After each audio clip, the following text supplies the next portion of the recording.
I'm again starting with the quality enrichment program, which is one of my favorite program with respect to the content development and the delivery of the content. Majority of my selected candidates, every year they help me to improve the quality of QEP. We also come up with certain mentors in QEP. For this year also, there are a group of IAS and IFS officers who will help us in improving the quality of QEP as per the demand of the exam. On an average, we have some 60 plus selections from the single batch, that is the quality enrichment program. In detail, I'm going to cover that how QEP will help you to increase your score from 75 to 80 to 100 plus. Lot of candidates last year also, you will see the testimonials, and they will be one of your mentors as well. That how they improved their marks from 80, 85 to 100, 105, 127, for example, in this year GS paper 2 as well. So let's start from what all components will be of QEP. So first of all, there are a lot of expectations. Syllabus है UPSC का, तो expectation भी होगा कैसे कैसे पढ़ना है, कहाँ से क्वेश्चन पूछेगा. But as we know कि syllabus में जो mention है उसके अलावा भी UPSC क्वेश्चन पूछ लेता है और उन क्वेश्चंस को डिफिकल्ट भी पूछ लेता है. You must have given prelims का एग्जाम, मैच द फॉलोइंग के 7-8 questions which they have asked. Nobody even expected कि ऐसा क्वेश्चन भी पूछ सकता है. They are considered one of the most difficult questions in which they are asking only 1 pair, only 2 pair, only 3 pair etcetera. So वो uncertainty UPSC की preparation में रहता है. If you will go by the means exam also, सो 19 में static बहुत पूछ लिया, फिर 20 में करंट अफेयर्स पूछ लिया, 21 में वापस से करंट अफेयर्स पूछ लिया. अगर आप जीएस 1, 2, 3 का वेटेज देखेंगे ऑन एन एवरेज, सो आप देख लें 1/3 क्वेश्चंस करंट अफेयर्स से आ रहे हैं. We will cover current affairs in the INA intensive news analysis classes, in which we are going to cover some 250 topics of the current affairs. So coming back to the UPSC, यार देखो UPSC की uncertainty इसलिए है because they have the luxury to ask any question in any paper. अब अगर question है shell gas का, can be asked in GS paper 1 geography, can be asked in GS paper 2 international relations में shell gas revolution हुआ था USA में, पूछ लिया उसने. Can be asked in GS paper 3 economics वाले सेक्शन में, एनर्जी वाले सेक्शन में पूछ सकता है. They can ask urban flooding for example, they have already asked. So urban floods they have asked in GS paper 1 also, geography GS paper 2 also, in GS paper 3 also. So they can ask any question in any of the paper. Ethics में case study में पूछ सकता है वो.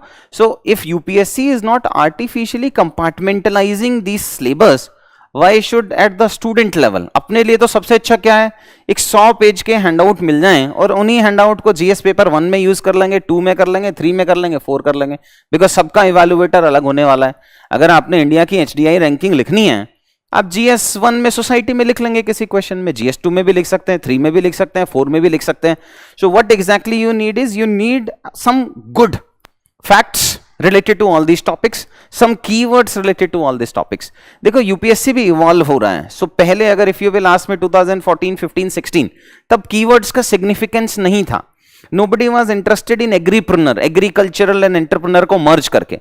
But अब अगर food processing का question आ रहा है और अगर आप एग्रीप्रेन्योर नहीं लिख रहे हो या ईज ऑफ डूइंग एग्रीकल्चर नहीं लिख रहे हो, वो आधा नंबर हमारा कटता चला जा रहा है. I'm meeting a lot of students now from last 2-3 days. Some of them have written 7 means, 8 means, 9 means भी लिखने वाले हैं. किसी का 9th attempt है, कोई एकदम फ्रेश बच्चा है 2022 का pass out.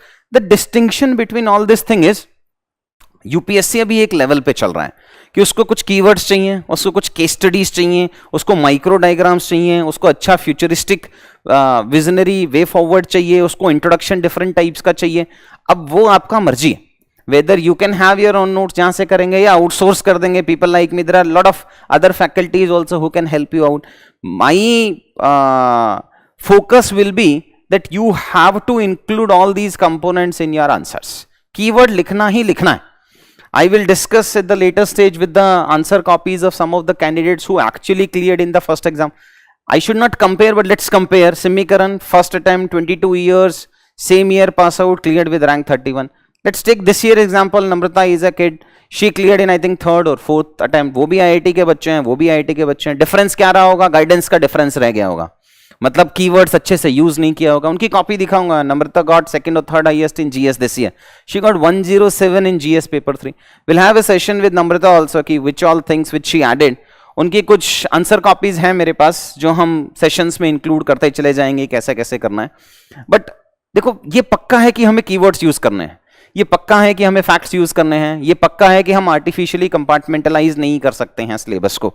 And now what the UPSC expects is first we cover no artificial compartmentalization, overcoming of time and space constraint. देखो 20 क्वेश्चन आए हैं तो 20 क्वेश्चन के आंसर लिखने हैं. रिलेटिव एग्जाम है.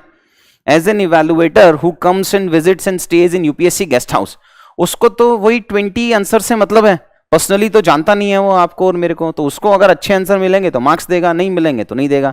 सो टाइम कंस्टेंट है या स्पेस कंस्टेंट है वो आपका है या मेरा है, इवैल्यूएटर का नहीं है. Evaluator will give you marks on the basis of those 150 words और 250 words which you are going to write. तो पेपर कंप्लीट करना है अपने को.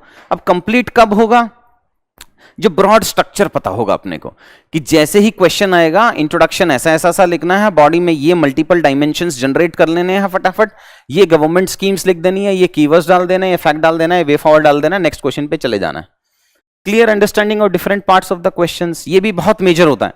Because if the question is, for example today only I was discussing with the student कि SHG का question है that SHG actually has decrease the role of local self government. So question तो पहले SHG का significance बताना था, फिर local self governance का सिग्निफिकेंस बताना था, और उसके बाद में हमें बताना था कि वो कैसे डिक्रीज कर रहा है, और लास्ट में करना था कि no both of them are complementary to each other. Government scheme बताना है, वे फॉरवर्ड बता देना है. सो डिफरेंट पार्ट्स को ही अगर आप मिस कर दोगे तो 2 नंबर तो वहीं से डिड्यूस हो जाएंगे हमारे. So what all are the different parts of the question, then analytical approach to the answer writing. So for every theme there will be 5 questions. So वो 5 क्वेश्चन आप लिखोगे, हम उनको देखेंगे क्या पार्ट मिस हो रहा है वो देखेंगे. टॉपर्स हैंड रिटन आंसर मिलेंगे आपको उसके कि if this candidate has written the answer. Problem ये है कि मॉडल आंसर तो बहुत मिल जाते हैं, बट वो मॉडल आंसर तो 800 वर्ड्स में मिलता है, बट वो 150 वर्ड्स में कैसे यूज करना है which makes huge difference. So toppers fortunately QEP के ही बच्चे होते हैं, वो पिछले साल के बच्चे होते हैं. They get help from all these QEP आईने courses, so they agree to write model answers. अब क्यूईपी वाला जो कंटेंट पिछली बार पढ़ा होगा उसके बेसिस पे वो आंसर्स आपको मिल जाएंगे. Then last we have is the presenting the high impact content should be there. देखो content matters irrespective if anybody is saying कि फैक्ट्स की जरूरत नहीं है मेंस वाले आंसर में, बट जरूरत तो है यार. अगर क्वेश्चन आया है हमारा नेशनल हाईवे का, एटलीस्ट ये फैक्ट तो बनता है कि 2% of national highway contribute 40% of the movement. मतलब these are some basic facts. अगर जीडीपी का क्वेश्चन आया है तो एटलीस्ट वी शुड राइट कि $3 ट्रिलियन, $2 ट्रिलियन, $1 ट्रिलियन, जितना भी जीडी है. एग्रीकल्चर का क्वेश्चन आया तो इतना तो लिखेंगे हम, एग्रीकल्चर और जीडीपी को रिलेट कर रहा है अगर वो, कि कितना % शेयर है एग्रीकल्चर का in GDP. So some basic facts are required and this is how the QEP is going to cover all this things. So कुछ थीम्स हम कवर कराएंगे, माइक्रो डायग्राम्स में कैसे यूज करना है, कीवर्ड्स को कैसे यूज करना है. देखो मैं usually I evolve my self as per the need of UPSC. So 17-18 तक हम फोकस करते थे कि यार मेजर डायग्राम बनाएंगे. अब वो major diagram has been replace with micro diagram. Keywords का कंपोनेंट होता था नॉर्मल में, अब कीवर्ड्स को यूज करना है अपने को सब हेडिंग्स में और वे फॉरवर्ड में, इन दोनों कंपोनेंट्स में यूज करेंगे. Next we have is familiarity with the topic. अगर कोई अननोन आ गया, फॉर एग्जांपल क्वेश्चन आया है vulnerability and different types of vulnerability, question आया था 2 साल पहले. So different type of vulnerability and all we have already covered. So आपको पता होगा कि वल्नरेबिलिटी इकोनॉमिक भी हो सकती है, सोशल भी हो सकती है, साइकोलॉजिकल भी हो सकती है, ज्योग्राफिकल भी हो सकती है. सो अगर फेमिलियरिटी है कुछ एक्सपेक्टेड टॉपिक से, so when I am going to start those themes, जैसे one of the theme is disaster management. So disaster management पे प्रीवियस ईयर कितने क्वेश्चन आए हैं पहले उसको डिस्कस कराऊंगा मैं, फिर एक्सपेक्टेड 4 या 5 क्वेश्चंस बताऊंगा कि ये 4 या 5 क्वेश्चंस एक्सपेक्टेड हैं. उन क्वेश्चंस में से 50-60% क्वेश्चंस के हम मॉडल आंसर देंगे, बचे हुए क्वेश्चंस आपको खुद करने हैं and then we can discuss. Conceptual base content आप एक बार वीडियो के डिस्क्रिप्शन में हैंड आउट होगा, वहां से आप देख लेना कि किस टाइप का आपको कंटेंट मिलेगा. Content is broadly divided into, सबसे पहले एक फैक्ट शीट होती है, 1 पेज का फैक्ट होगा, फिर कुछ कीवर्ड्स होते हैं जो क्लास में डिस्कस करते हैं, कहां यूज कर सकते हैं वो भी डिस्कस करते हैं. देन कुछ केस स्टडीज होंगी. Case studies are divided into international case studies. क्या है? पॉवर्टी है, तो इंटरनेशनल में पॉवर्टी का क्या क्या है, नेशनल लेवल पे क्या क्या है, और डिस्ट्रिक्ट या स्टेट लेवल पे क्या क्या है. So case studies will be divided into this way and then expected कुछ static concepts कवर कराना है, कुछ छोटा मोटा करंट का कंसेप्ट कवर कराना है, वो कंपोनेंट रहेगा.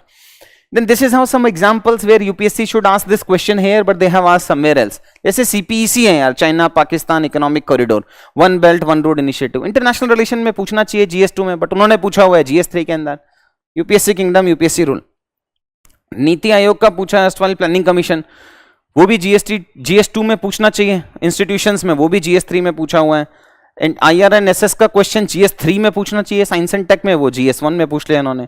Similarly keen interest on Arctic region, अब आर्कटिक इंटरनेशनल टॉपिक है, GS2 में पूछना चाहिए और GS1 में पूछ लिया। There are lot of questions which UPSC has asked in some other. Problem क्या होता है ना, GS1 और 2 तो सेम डे होता है, तो आप एक दिन पहले रिवाइज करते हो। GS3 होता है नेक्स्ट डे, तो आप रिवाइज ही नहीं करते हो, वो मेजर लॉस हो जाता है। If you will go through the compartmentalization phase, वो मेजर प्रॉब्लम होगा। So these are the various questions which UPSC has asked actually, not in the traditionally और एज पर द सिलेबस नहीं पूछा उसने, किसी और पेपर में पूछ लिया। This is question of UPSC mains 2021 में ही देख लो आप, जो लास्ट ईयर में पूछा, crypto currency etcetera and all. अब GS3 में पूछना चाहिए साइंस एंड टेक में, अब क्रिप्टो करेंसी को GS1 में पूछ रहा है वो, बट ठीक है, GS3 को आप रिवाइज करोगे नेक्स्ट डे में, या उसने एक दिन पहले पूछ लिया, आपने रिवाइज ही नहीं किया है। गिग इकोनॉमी का क्वेश्चन है, वो भी GS1 में पूछ लिया उन्होंने। फिर discuss the desirability of greater representation of women in higher judiciary, वो GS2 में पूछ लिया है, वो वाला रादर देन सोसाइटी में पूछना चाहिए था उसको। And then we have, so all these questions are there. Conclusion यहां से ये निकल रहा है कि कंपार्टमेंटलाइजेशन हम नहीं करेंगे बिकॉज यूपीएससी नहीं कर रहा है। आपने अपने बेसिक फाउंडेशन क्लासेस एटसेट्रा में कंपार्टमेंटलाइज किया है जो जरूरत है, but when it comes to what all are the components of a good answer, good answer में इंटरकनेक्टेड पॉइंट्स होने चाहिए। अगर डिजास्टर का पॉइंट बता रहे हो तो उसमें हिस्टोरिकल पॉइंट होना चाहिए। अगर बिकॉज हिस्टोरिकली इकोनॉमिक लॉस कम होता था, ह्यूमन लॉस ज्यादा होता था, अब इकोनॉमिक लॉस ज्यादा हो रहा है, तो एक पॉइंट बन गया ना हमारा ये कि how the shape of the disaster has change from human loss to economic losses. So artificial compartmentalization हमें नहीं करना है। These are the 15 themes which we are going to cover this year. देखो, depending upon how UPSC is asking questions, every year में theme को ऊपर नीचे करता रहता हूं, कुछ नई थीम ऐड करते हैं, कुछ पुरानी थीम डिलीट करते हैं, etcetera and all. Last year वाले में 20 थीम्स थी, अब वाले में 15 थीम्स हैं, बिकॉज कुछ क्वेश्चंस यूपीएससी थीम से नहीं पूछ रहा है। तो these are the theme. General state of economy, very very important, presently क्या चल रहा है, किस डायरेक्शन में जा रहे हैं, नेक्स्ट में क्या होगा, एंड इन जनरल एग्रीकल्चर में क्या चल रहा है, इन जनरल इंडस्ट्री में क्या चल रहा है, सर्विस सेक्टर में क्या चल रहा है। So these are the themes which we are going to cover for this year. The candidates who are writing 2023, they should also enrol for this course. जो न्यू थीम्स आएंगे, जो नया कंटेंट आएगा, उसकी सेपरेटली 7 to 8 क्लासेस हम आपकी next year के time पे ले लेंगे। So for example, if you are enrolling for this 2022 course, you will get the updated facts also plus updated themes also. So suppose next year वाले में मुझे कोई थीम ड्रॉप करनी है जिसपे क्वेश्चन नहीं आ रहा है, और कोई न्यू थीम ऐड करनी है, so वो जो लेटेस्ट कंटेंट है आपको, वो आपको नेक्स्ट ईयर से पहले मिल जाएगा। The benefit for 2023 candidate will be कि यार अब अगर मैंने बेसिक कंटेंट इकट्ठा कर लिया है, सो मैं टेस्ट सीरीज ज्वाइन कर पाऊंगा। So in the month of August, September, October, November, you will have the luxury to write lot of test. देखो, मेंस के एग्जाम में अगर हमने आंसर नहीं लिखा, बिकॉज 3 घंटे में आप जो भी लिखोगे उसी से मार्क्स आने वाले हैं, irrespective of whatever your knowledge is. So अगर अभी इस साल में अगर हमने आंसर प्रैक्टिस नहीं किया, तो नेक्स्ट ईयर में आप सेम ही होंगे जो आपका कॉम्पिटिटर है।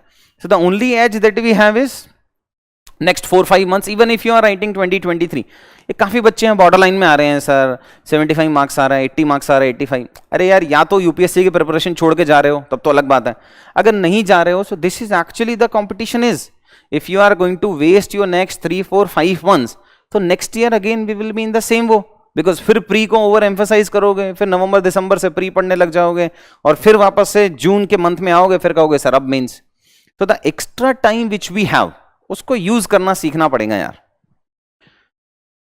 The QEP, we have 30% questions जो यहां से आए थे, कुछ ऐसे के टॉपिक्स आते हैं एटसेट्रा, वो तुम सब बच्चे, कुछ तो तुम भी करोगे, थोड़ा मेहनत करो, पुराने क्यूईपी के जाके वीडियोस देखो। अब यूट्यूब पे तो डेट चेंज नहीं होगा ना, इंटरनल सिक्योरिटी का आई थिंक एक वीडियो पड़ा होगा, उसको देखो, लास्ट ईयर का क्वेश्चन देखो, कितने क्वेश्चंस आ रहे हैं, कितना कंटेंट यूज कर पा रहे हो, कितना रीयूजेबल कंटेंट है। देखो, प्रॉब्लम कंटेंट की अवेलेबिलिटी की नहीं है। बहुत सारे इंस्टीट्यूट हैं जो 365, 465, 565 में कंटेंट मिल जाएगा। कितने पेज पढ़ोगे यार, 850 पेज का आता है वो। How many pages will lead to how many marks, cost benefit analysis तो करना ही पड़ेगा। सो वो थोड़ी मेहनत आप भी करोगे, जाके कुछ वीडियोस देखो, कंटेंट देखो, देखो कितना रीयूज हो पा रहा है, कितना रीयूज नहीं हो पा रहा है। ये कुछ कुछ है, बाद में देख लेना आपकी कहां कहां से कैसे कैसे क्वेश्चंस आए थे। मेजर डिलीवरेबल्स क्या होंगे? 3 tier case studies which I told you. Keywords, ये keyword alone can fetch 50 marks in paper 1, 2, 3, 4 essay and in optional also. ये कीवर्ड अलोन का यूज कर लेंगे तो 50 नंबर बढ़ा सकते हैं हम अपने। Then fact theme based facts मिलेंगे आपको, 1 पेजर मिलेंगे। Then mind maps and diagrams मिलेगा, एक्रोनिम्स मिलेंगे। ये अगेन न्यू है, ये this is the new thing which in UPSC you can ask. कोई टॉपर हो, कोई पुराना क्यूईपी का बच्चा हो, उससे एक बार कंसल्ट करो, पूछो कि उसने कैसे कीवर्ड्स को यूज किया था, उसने कैसे वे फॉरवर्ड में यूज किया था, कैसे हम एजुकेशन में इंक्लूसिव को एक एक्रोनिम बना के यूज कर सकते हैं। आई नो कि some of you have written it और इवैल्यूएशन के टाइम पे या कहीं टेस्ट सीरीज वालों ने मना कर दिया कि ये मत करो, because this is new to them. और जब चीज न्यू होती है तो रेजिस्टेंस आता है कि ये कहां से कंटेंट आ गए। You should pose some trust on the selected candidates who took the benefit of QEP and then they got selected. कुछ ऐसे बच्चे आसपास के सर्कल में मिल जाते हैं, उनको देखो, थोड़ा आइडेंटिफाई करो, पूछो उनसे कैसे कैसे यूज किया था। This year also if you will enrol you will get a mentor, और मेंटर वो सिलेक्टेड बच्चा ही होगा और वो QEP का ही बच्चा होगा जिसने लास्ट ईयर या उससे लास्ट ईयर QEP का कोर्स लिया, उसको यूज किया। Use value of QEP again is relevant. That normal videos तो बहुत सारे मिल जाएंगे यार आपको, but how to use QEP in your answers again will be a challenge. तो कैसे यूज उन्होंने किया था, कैसे हम आंसर राइटिंग में यूज करेंगे, उस पर थोड़ा फोकस करेंगे। Mentor will be there to help you out. Then various speeches, Modi ji भी बहुत स्पीचेस दे रहे हैं आजकल, वो वीडियो फोटो भी चल रहा है ना, सारे लीडर्स के सामने चल रहे हैं। और मार्गदर्शन जब वो देश का वर्ल्ड का कर सकते हैं तो हमारे लिए तो मतलब 10-15 नंबर तो हैं ही मोदी जी। इकोनॉमिक सर्वे, योजना वाला, previous year questions, constitutional articles, और मोटा मोटी समझ लो आप जीएस पेपर 1, 2, 3, 4 में हम करीब करीब 60, 70, 80 depending upon the student SM use करोगे, 100 नंबर के आसपास में हम इसमें इंक्रीज कर सकते हैं जो आपका एग्जिस्टिंग स्कोर आ रहा होगा। Trust me, I had never seen a candidate who on an average scores 50 marks in mains. 70, 75, 80 तो आ ही जाता है। पेपर पूरा फिल करके आओगे ना, छोड़ के आ गए तो अलग बात है। प्रॉब्लम 80 का नहीं है, प्रॉब्लम है 80 से 100 या 85 से 105 या 107 या 110 के आसपास में लाने का, वो मेजर इशू है। उसी के लिए कोर्स है यार। This will be the schedule. We are starting from 20th of June, 20 and 21st को जनरल स्टेट ऑफ इकोनॉमी की क्लासेस लेंगे etcetera. Not all the themes will have 2 sessions, some of the themes will have only 1 session. ये मैंने expected दे दिया है। So suppose करो general state of economy में मुझे एक ही क्लास लेनी है, सो मैं उसको एक्सटेंड कर दूंगा कि 2 घंटे की जगह या 2.5 घंटे की जगह 3, 3.5 घंटे की क्लास कर दी, और नेक्स्ट सेशन में हमने आंसर राइटिंग करवा दिया। जो 5-5 क्वेश्चंस पर थीम मिलेगा उससे रिलेटेड हम नेक्स्ट क्लास में डिस्कस कर लेंगे। बट या एक्सपेक्टेड वाला पार्ट ये रहेगा, will try to finish it up by 10th of August। 5 अगस्त पे भी खत्म कर सकते हैं, so that you will have some good 40-45 days के आसपास में, but last deadline will be 10th of August। Some of the social issues related themes वो दिव्या मैडम लेंगे, बाकी सारे टॉपिक्स मैं लेऊंगा। It mean 3 or 4 classes most probably she will take, rest of the classes I will take. Identifying various schemes and all, for example ये question है and ये answers में कैसे कैसे डालना है। जैसे over regulated and under governed, education sector का क्वेश्चन है। The question is more about identifying the various issues prevalent in the higher education sector in India, discuss the steps taken by the government। अब ये एक एक keyword ना अपने को आधा नंबर देने वाला है। मुझे मार्क्स से मतलब है बस, आप बहुत एफर्ट डालते हो, बहुत अच्छा पढ़ते हो, वो सब ठीक है, नंबर आने चाहिए यार। So over regulated and under governed, university bureaucracy बना दिया। सो ये रियल टाइम के कीवर्ड्स हैं जो अपने को सीखने पड़ेंगे and all this things. Massification of education sector, so these are the keywords which is actually saving lot of time. एक तो टाइम सेव कर रहे हैं, और दूसरा इवैल्यूएटर यूजुअली फर्स्ट टाइम पढ़ता है इसको। फर्स्ट टाइम पढ़ेगा तो मार्क्स देगा यार, वो तो सिंपल लॉजिक है। डिग्री शॉप्स बन गए हैं for examples and all, so that's what the significance of this. Plus facts लिखना पड़ेगा यार, issues in higher education. General तो बताओगे नहीं, कंपेयर करोगे ना कि यार इंडिया में 26% है, यूएस में 50% है, ये तो लिखना पड़ेगा। So these are the facts through which, plus it is further cleavage on the basis of caste, religion, gender etcetera and all this things. So ये सारे फैक्ट्स एंड फिगर्स हैं, या तो खुद गूगल करोगे या एजुकेशन के थीम में मिल जाएंगे अपने को, वो वहां से देखना है। फिर दिस स्टेप्स हैं, अब प्रॉब्लम ये है कि steps taken by the government वो हम बना नहीं सकते हैं, स्टेप्स या तो लिया है और वो याद है या तो नहीं है। सो उस केसेस में आपको यू नीड वन पेजर कि गवर्नमेंट ने हायर एजुकेशन में क्या स्टेप लिए हैं, स्कूल लेवल पे क्या स्टेप्स लिए हैं, टेक्नोलॉजी वाले पे क्या स्टेप लिए हैं। सो या तो गूगल करके बनाएंगे या फिर मिलेगा, तो that depends. Facilities etcetera and all, government initiatives and further steps which are required. ये जो छोटे छोटे माइक्रो डायग्राम है ना यार, ये सिमी का आंसर है आई थिंक सो। ये छोटे छोटे जो डायग्राम्स हैं, माइक्रो डायग्राम्स हैं, ये हाफ 1 मार्क्स के आसपास में। Then we have this will be the content, जो हमने कंटेंट दिया होगा, challenges 1 2 3 4 5, 3 out of this, substandard, governance वाले component etcetera and all this things. ये कीवर्ड्स दिए हैं for example. So this is over regulated and under govern बन गया। From right to education to right to learning बनाना है, ये way forward में यूज कर सकते हैं अपन। Then we can use massification, degree shops. So वो कीवर्ड जो मैं दे रहा हूं will elaborate also in class कि कहां यूज करना है, but you can actually use those answers, use those keywords in your answer. जो सैंपल हैंडआउट में दूंगा ना आपको, जो हर 5-5 क्वेश्चंस हैं पर थीम, उसके अंदर वो यूज्ड होंगे। सो वहां पे आपको यूज देख लेना है कैसे कैसे करना है। This is how these are the handouts etcetera and all.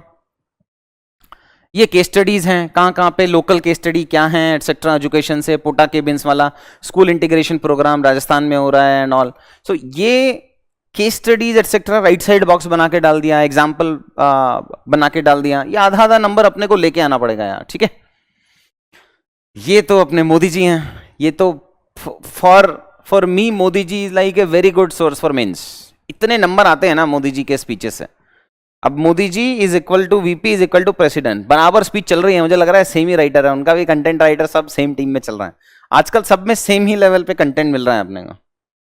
Then education का जो क्वेश्चन था, विच आई सेड वे फॉरवर्ड में हम एक एक्रोनिम बना सकते हैं। So universal can be the acronym, और यूनिवर्सल में you understand and implement RT, need for this.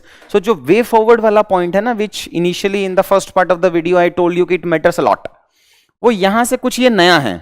This is new type of way forwards. अगर यूनिवर्सल नहीं भी लिखना है आपको, फिर भी यूनिवर्सल माइंड में याद रखना, और वहां से पॉइंट्स जनरेट कर करके अपन वे फॉरवर्ड लिख लेंगे।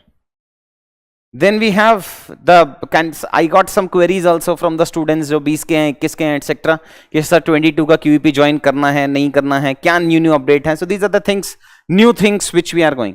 सो कीवर्ड्स में एक नया किया है कि earlier as I told you कि ये नॉर्मल कीवर्ड्स थे, अब फ्रॉम टू करके कुछ नया यूज कर रहे हैं। So I will give you a list of some 100 keywords theme wise which will start from end to. कुछ एग्जांपल्स बताता हूं आपको। So this will be something new which I have some 10-15 marks के आसपास में। ये नेक्स्ट में use किया है ना, from economic complexity to economic prosperity. ये अपने आप में वे फॉरवर्ड है यार, या फिर सब हेडिंग है।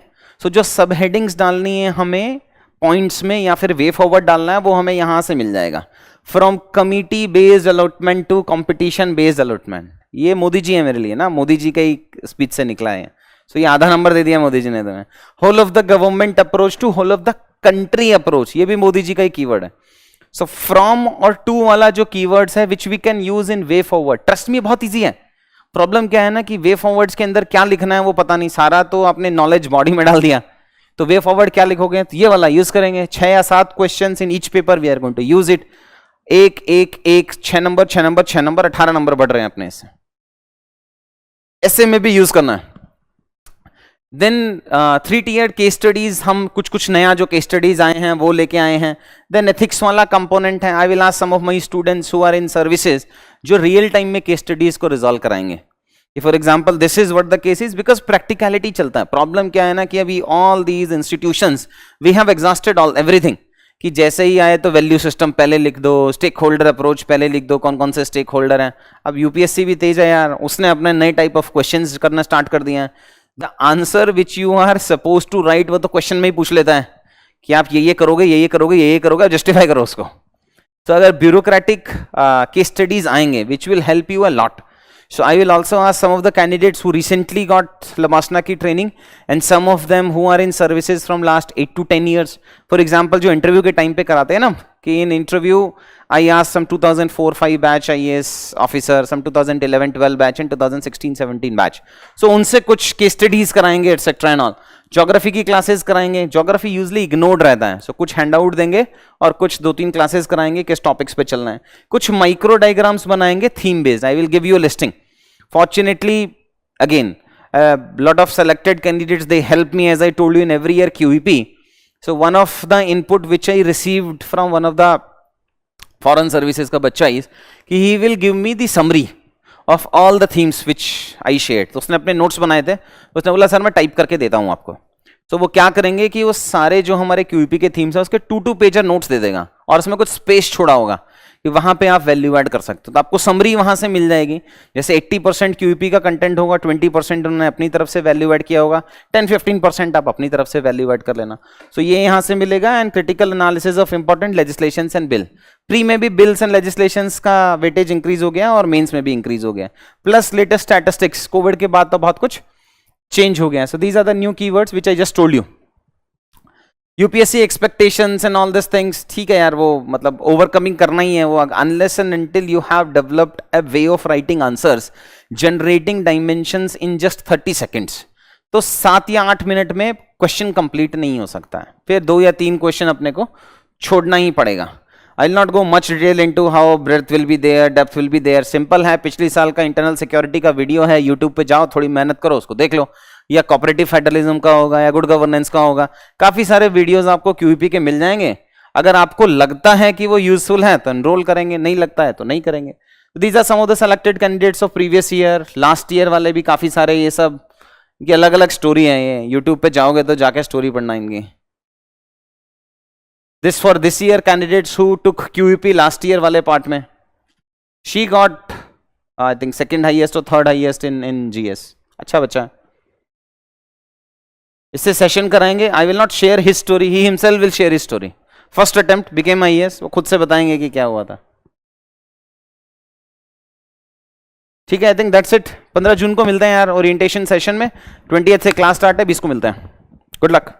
उस डायग्राम में मत, उस don't waste your time into something कि यार यहाँ पे प्री पास हो रहा है या मेंस पास हो रहा है. ये एम्बिवेलेंस में जितना टाइम वेस्ट करोगे, बिकॉज अगर 22 को रिजल्ट आया और नहीं हो रहा है, देखो मोटिवेशन और डीमोटिवेशन ना, ये एक फेज पार्ट है ये एग्जाम का. You can not be motivated for next 95 days, ऐसा नहीं होगा. आज सेशन देखा, कल किसी टॉपर से मिले, परसों लगा रही मैं तो साथ लाइब्रेरी में पढ़ता था, इसका सिलेक्शन हो गया etcetera. You will be motivated for 7 to 10 days. उसके बाद क्या? उसके बाद तो discipline will help you to motivate yourself. So अगर 22 तक नहीं पढ़े और वो डिसिप्लिन नहीं आया, आप सोचो ना, compare your studies now with just before prelims. जो आप 25 मई से 5 जून तक पढ़े थे, वो पेस अभी 5 दिन में तो है नहीं, बिकॉज वो एम्बिवेलेंस लग रहा है, पास होगा नहीं होगा, इतना कट ऑफ CSAT, इसके की में इतना है. And then we start justifying our self कि यार ठीक है, ये आंसर ठीक ही है, इसकी में गलत है, उसकी में गलत है. Again as I told you, मुझे भी मेरी 100 क्वेश्चंस की पे पूरा ट्रस्ट नहीं है. फैकल्टी ने बोला यार ठीक है, मैंने मान लिया. है 2-3 क्वेश्चंस जो मेरे डोमेन के नहीं है. इकोनॉमिक्स मुझे पता है, कुछ डोमेन के क्वेश्चन है which I think answer should be different, they are thinking answer should be different, and UPSC think answer should be different. वैसा होगा. बट अगर आपने ये नेक्स्ट 15 डेज का कोर्स, तो 15 या 20 से स्टार्ट हो रहा है, उसको छोड़ दो आप. अगर नेक्स्ट 15 डेज में आपने वो डिसिप्लिन मेंटेन नहीं किया, तो समझ लो 22 जून से लेके 22-23 जून जब भी रिजल्ट आने वाला है, सो 22-23 सितंबर कब आ जाएगा ना, वो ऐसे ही चला जाएगा यार. और टाइम वेस्ट तो खराबी है. मतलब even if you will not evaluate yourself in these 3 months, but फिर नेक्स्ट ईयर में अपन सेमी साइकिल में बैठेंगे. तो अगर लाइब्रेरी ज्वाइन कर रखा था तो उसको लाइब्रेरी में जाना है, कुछ पढ़ाई कर रहे थे तो उस पढ़ाई को करना है. But don't just waste your next 15 days. जो भी पुराना, और कुछ नहीं है तो ऑप्शनल पढ़ लो यार.